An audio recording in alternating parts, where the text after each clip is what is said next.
Welcome to the Second Reading Podcast from the University of Texas at Austin. The Republicans were in the Democratic Party because there was only one party. So I tell people on a regular basis, there is still a land of opportunity in America. It's called Texas. The problem is, these departures from the Constitution, they have become the norm. At what point must a female senator raise her hand or her voice to be recognized over the male colleagues in the room? Hi there, Jim Henson here again, and welcome back to the Second Reading Podcast. I'm very happy to be joined this week by Ross Ramsey, the executive editor of the Texas Tribune and a pal. So thanks for taking time to be here, Ross. Thanks for having me in. Ross is a veteran observer of Texas politics, and in a way, we'll switch roles next week. When this podcast will actually be the special edition of the Texas Tribune Tribcast. Right. About the very soon to be released UT Texas Tribune poll. So that podcast will do double duty. So be careful how you treat me. I'm doing my best already. Now this week, I've invited Ross to talk about the biggest development in the last week and a half, which is Governor Abbott's announcement of a special session. As we discussed in the podcast last week, this was much anticipated. And the governor ultimately took a somewhat inventive approach to the special session, don't you think, Ross?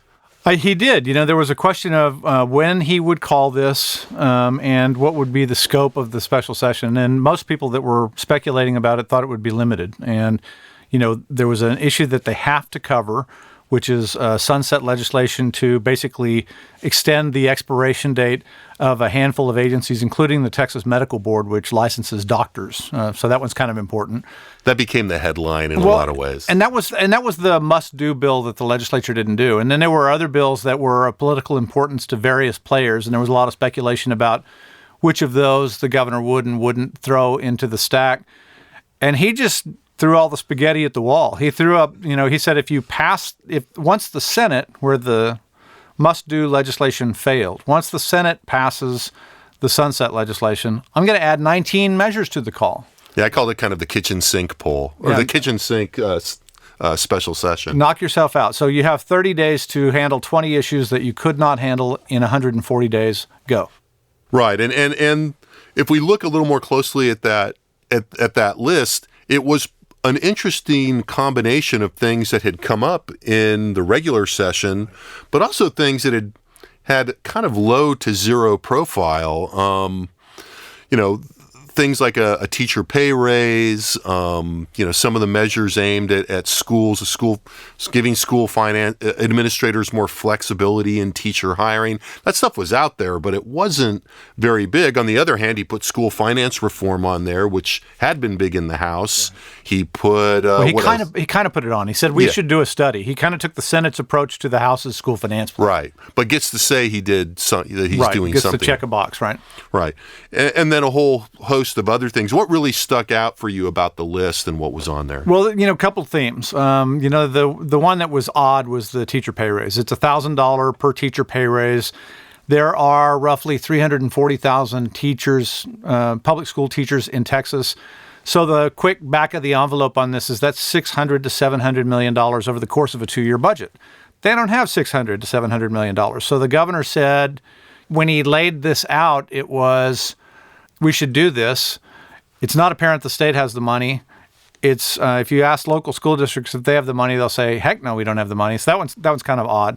Well, the governor did say, in a way, he did, and he did this in a few places here. I think he took a kind of conservative approach to a liberal item, right? Because he also did say, well, and what we should do is we're not going to come up with extra money in the budget. Right. They should just cut waste and administrative costs in the schools. And that's a classic conservative approach to public education, right? It's a bit of Harry Potter. And, you want to wave a wand and, have $600 or $700 million appear.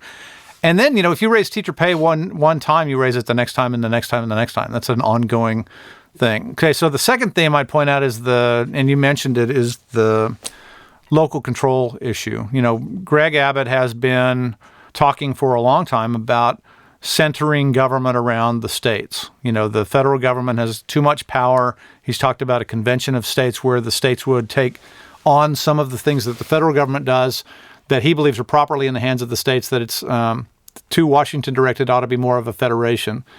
And his second piece of that, which he's, is becoming clearer and clearer now, since he got elected in 2014, is that the cities and the counties and special districts in the state derive their powers from the state, and that some of that power needs to be reinvested in Austin and taken back from cities and counties that have, in various points of view, run amok. Reinvested in state government in Austin. State government, right.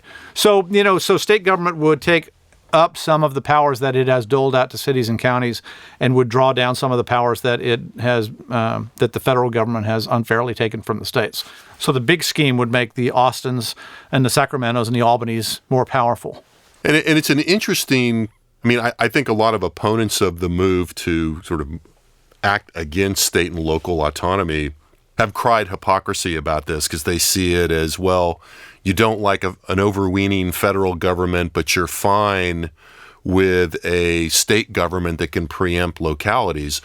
But there is something of a basis for this approach in the Texas Constitution. Well, there is a basis for the approach. There's also, this is also recent history. 5 minutes ago, as you heard Ann Richards say in the intro, this was a two-party state and they were all Democrats. And when the Republicans, who are now the two parties in Texas, were taking that back, they started at the local level, and they were arguing as they were trying to take county commissioner seats and city council seats, mayor's jobs, that, that the important part of government was local. And that's where they started this line. And now that they're in state government, now that they've worked their way up and they're in control of the government and have been for a couple of decades, they still have vestiges of this anti-government, the government closest to the people. All of that rhetoric is still in there, but now they've got an overarching view of how things ought to work now that they're in control, not necessarily the same thing you say when you're trying to grab control. Yeah, it's one of the most interesting things going on right now, I think, in state politics from a kind of structural perspective right. of the big arc of things, because, as you say, there was a political logic and rationale to these arguments about local autonomy and local control that also resonated with the state's history. We think about Texas as a frontier state. Small government, the Republican Party didn't invent the small government impulse in Texas. It's pretty deeply rooted in the culture, nor did they invent the idea that, people that are close, you say, that are close to their government should have a lot of, that should be a means of control over their lives. Right. But now there is a different competing logic, if you will, on the ground, given that, the big urban centers, the big entities in local government that have the most impact on the most people are the municipal and county governments in the major urban centers. And that's where the vast majority of people live, but it's also where the vast majority of Democrats have the most political power. Right. Those are the blue spots. And, the blue spots, the phrase you hear over and over rhetorically is, we don't need a patchwork of laws across the state as you cross invisible city lines. And this one allows, texting while driving, and this one doesn't, or this one does in that circumstance, but that one doesn't. Ride sharing and Uber was the big one for young people. Ride sharing and Uber and on and on. Yeah. And they've gone to the extent, interestingly, of overruling voters in a couple of cases. Ride sharing is an example of this in Austin. The fracking ordinance in Denton that passed a couple of years ago was overruled by the legislature after voters approved it. So they're not afraid to get, right up in voters' grills about this stuff. Then the third thing that I would say is sort of a theme in the governor's list here is a set of big conservative or movement conservative items that have been on the list for a long time. Bathrooms, school vouchers, property taxes, although property taxes crosses over and is more of, it's just as much a business Republican issue as it is a social conservative issue. But those are some of the big things that when we were speculating about what might be on the agenda, those items are all here. So the legislature is going to come in. They have to do the must-do item first before the governor will add anything else. And then the day the Senate does the must-do item, the governor comes in and says, here's the 19 things on your wish list. And that kind of brings us to the question of the politics of this situation in the sense that at a very basic level, it's not a very kind gesture by the governor towards the legislature as a body to say, here, you need to come back in the middle of the summer and here's 20 things to do. Right. It's hard not to interpret that as somewhat hostile towards the legislature as a body, and as a sign that you've got the executive branch and the legislative branch at some high level colliding here, right? Well, and to enforce that idea, I mean, he was on the radio the other day doing an interview about this and said, the reason we're coming back is to do some of the work that the lazy legislature didn't take care of. And he used the word lazy. The legislature loves being called lazy. This is, somebody needs to send him a copy of Dale Carnegie's How to Win Friends and Influence People. Because nobody likes being called lazy. Nobody likes being called lazy. So, I mean, the interesting thing here is going to be how the legislature takes this long list of items and does, as legislators do, manipulates it and starts to, the Senate wants to go fast on this, the House wants to go fast on that. Neither of them really wants to do this. The governor's pushing for this, but doesn't really have any stroke over there during a special session, other than his ability to list the items they should consider and his potential to use a threat that says if you don't finish item 18, you're coming back for another 30 days. It's going to be a really interesting sort of psychological war. Yeah, it really underlines how the governor can choose a spot, right, to really exercise their powers, to the most effective means. And this is one of those spots where the governor is really in the driver's seat in terms of issuing threats and being able to affect other actors in the system. As you say, the ability to just stand there and go, yeah, I think you guys haven't really done a very good job. I'm just going to have you come back again for another 30 days. When Bill Clements was governor, one of the big issues was workers' compensation insurance. It was a real sleeper. People were out there talking. It was a big thing to business. And at that time, two powerful factions were, sort of the business lobby on one side and trial lawyers on the other side. And that was kind of the basis for a lot of big fights in Texas politics at the time. And it locked this issue up. They couldn't get it out of a regular session. And Bill Clements basically came out, a Republican governor, first Republican governor since Reconstruction, and said, I'm going to keep calling the legislature back until you people either pass this bill or go broke in your personal businesses. We're going to play sweat. They had 6 special sessions. And they passed a workers' comp bill. And this is where that notion of the citizens' legislature, quote unquote, right, really does come into play. I mean, the governor can say, look, I know you people have lives, presumably, that aren't all locked up in this. And so it really does give the governor some leverage. So there's that level of politics that's kind of the executive versus the legislature. Another interesting thing about this kitchen sink approach to the agenda and the list of items that the governor has set up is that it also just reactivates, and you kind of hinted at this a minute ago, it reactivates the conflict between the House and the Senate and between the leadership in both of those chambers, right? Right. So school finance is a good, weird example. The school finance system is messed up. The Texas Supreme Court said about a year ago that basically the ruling from Don Willett on the Supreme Court said this is as messed up as a school finance system can get without being unconstitutional. And when the legislature heard the words not unconstitutional, they said, okay, we don't have to do anything. A lot of them just moved it. To be fair, not all of them, but many of them just kind of went, okay, don't have to do that. In modern history, they've never done anything significant with school finance except under orders from courts. So they didn't have an order, so they didn't do it. So the House came in and they said, let's put $1.5 or $1.8 billion of new state money into school finance that lowers pressure on local school districts. That, in turn, lowers pressure on local property tax rates. A bunch of things happens down the line. If only we can find this 1.5 or 1.8 million. And they did some accounting tricks and some things to find that. The Senate wasn't having it and basically said, let's do a smaller version of that doesn't do as much about property taxes. And they threw in a school voucher program that basically used public money for private education of special needs kids. And the House voted twice during the regular session in various forms against any kind of subsidies of private education, which is a pretty good indication where the House proper is. It's right. not just a leadership thing. So it's fair to say that the Senate should have had some expectations that was not likely to be successful. They had asked and been answered twice, and they're asking again. So now the governor comes back in a kind of a provocative move and puts vouchers for special needs kids back on the call. So apparently the House's 2 votes during the session didn't get through to either the center office in the Capitol or to the office on the east end of the Capitol. So let's unpack the politics a little bit of that for people that aren't as inside. I mean, the idea here is that throughout the session, we saw a lot of conflict between both the House and the Senate.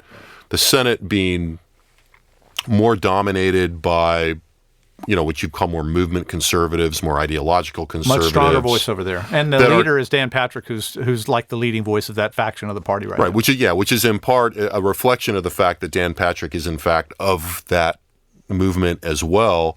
And it illustrates how the lieutenant governor has a lot of influence in the Senate. The House, a much more mixed bag, still dominated by Republicans. Speaker of the House is still a Republican, but as Governor Abbott has pointed out, with a much different agenda, a much more, to some degree, traditional, business-dominated, more compromise-oriented Republican agenda in the House. And I guess my point would be, the governor, this is not news to the governor. The governor knows this is going on, and he basically takes, I keep thinking about it, it's a version of Jaws where they're chunking all the fish meat into the water and just waiting for things to happen.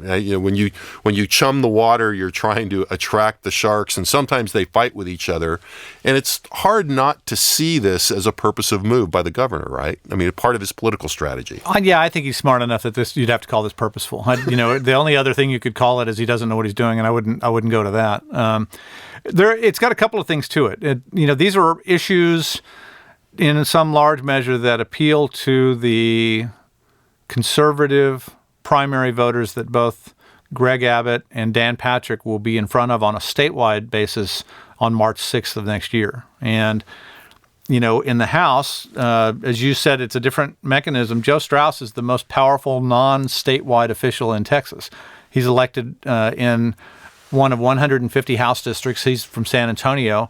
And then the members in turn elect their speaker. So he's more reflective as a speaker representative, more reflective of the representatives in the House. Body, right? Yes, as they say. Than of a particular group of voters. This list of issues that Abbott put out is pretty satisfying to those Republican primary voters who are so important in statewide elections in March. And a lot of his rhetoric right now appears to be geared toward that.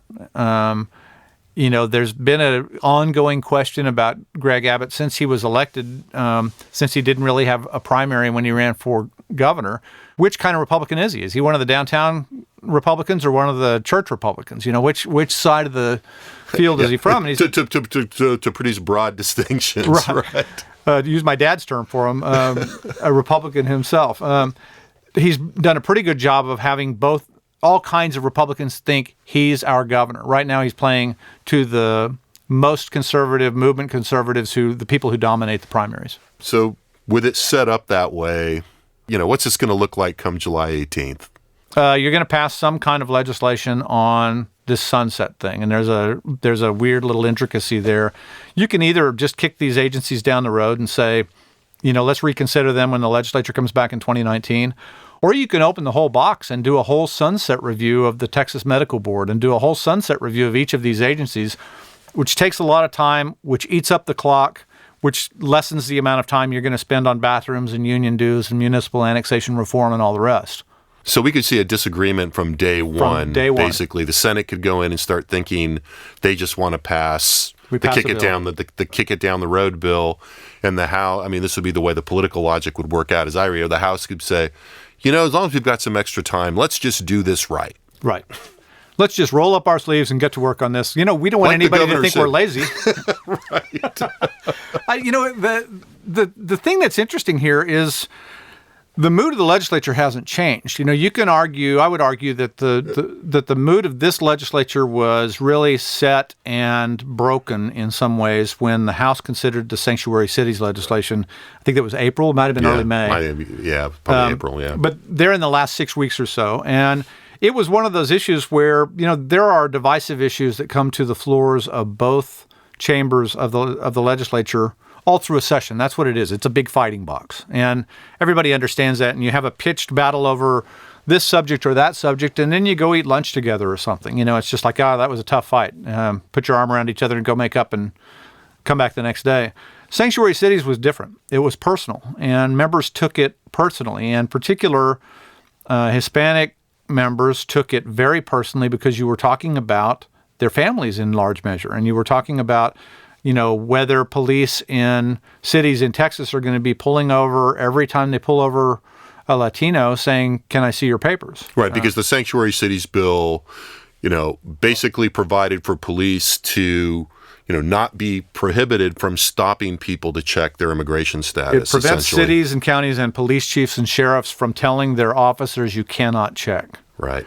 So it leaves to the officers whether you check. A great deal of discretion, really, when you come right down to it, to the police. So which opens all kinds of issues that, look like they're going to be settled in court because the lawsuits are already out there. Right. But the point I'm trying to make is that debate in the House was so pitched and so personal that feelings were so bruised afterwards that they never went out and had the beer afterwards. They never went out and had lunch afterwards. And it influenced a lot of issues as the session went on. In fact, the same issue was the subject of a protest on the last day of the session that almost caused a punch out on the floor of the House. Didn't quite come to that, but there was some pushing and shoving. It was right up there. The mood hasn't changed. There's been nothing to move to say, okay, here's new information on bathrooms, and here's new information on this thing or that thing. Come, let us reason together. And so they have 6 weeks to come back from the end of the regular session to the beginning of the special session, and you have to ask yourself, I would ask myself, what's going to change here that we would expect a different outcome on these issues, or just an extension of the fight we've already had? Yeah, I would think in some ways it's even worse, because I think the governor's comments, frankly, have layered on a whole new level of antipathy. And, in the governor's defense, or, they could go back, and there's been a series of shots across the bow from one branch to the other, from one chamber to the other. Part of it, feels to me there's a little bit of a war of all against all. It's a conflict-laden political system right now. There are serious divisions and contention among Republicans, and as you say, the issue of immigration is something that really just activates partisan lines. And so, no matter what you do, it's sort of like, okay, so who's going to be involved in a pitched fundamental fight today? And then the governor sort of threw gasoline on that in a lot of ways. Well, one of the things that happens if you throw out 20 issues instead of one is that you get cross currents. And, it may be that the three major factions in the legislature, Democrats, Republican Group A, and Republican Group B, right, align differently on each of these 20 issues. It may be that here's how they split on school finance, here's how they split on property taxes, here's how they split on bathrooms, and you're going to see these shifting alliances and interests. And, there's going to be a fair number of legislators from each of those factions who are basically in the mode of, let's just do the medical board and get out of here. Right. And it's unclear to me whether that will actually work. I mean, they're going to want to try it, I think. But I think with that, we'll say, hey, goodbye till next week. And next week, we'll have all kinds of new stuff to talk about, and we'll follow this issue. So thanks to Ross Ramsey for being here. Thanks to all you for listening, and we'll see you next week. The Second Reading Podcast is a production of the Texas Politics Project and the Project 2021 Development Studio at the University of Texas at Austin.